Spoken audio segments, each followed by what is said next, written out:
All right, today we're going to look at a couple of really cool features in Python. It's called the minimum and maximum function. They're built-in functions, but you don't have to like call on anything. You don't have to import math. You don't have to import random, anything like that. You can just use these functions and it will find the minimum and the maximum numbers for you on the numbers that you go ahead and put in there. So I'm just going to ask for 3 numbers. We'll just kind of do this as quickly as we can.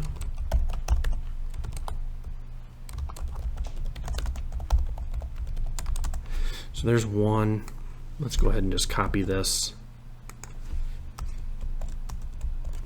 You know, I was once told that one of the best things about coding that you're going to learn is the cut, copy, paste, and it is absolutely true.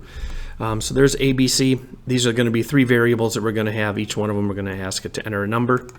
And then what we're going to do down here is we're just going to print, and we're going to find the minimum of those numbers. And so what you do is you tell it to do A, B, and C. And so it's going to take these 3 variables right here.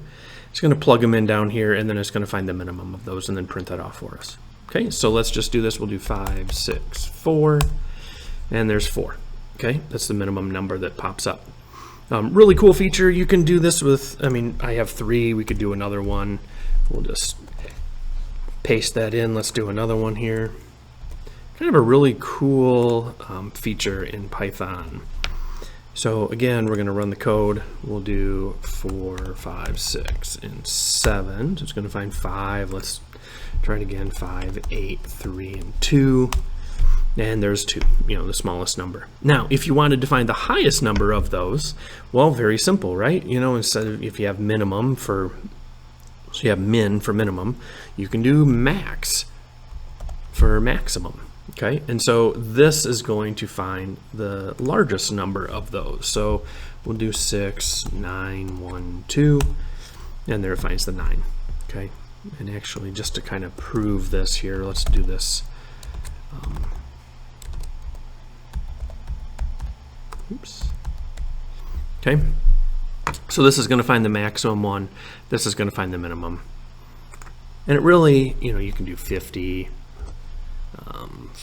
48, 102, and 63. Okay, so if we did this correctly, the maximum should be 102, and then the minimum should be 48. And there you go. So really cool function. Don't have to call on anything. It's kind of built into it, and so you can use these at any time. Really, really cool feature. Really helpful in math kind of things. So hopefully this helps you. Good luck on all your future coding.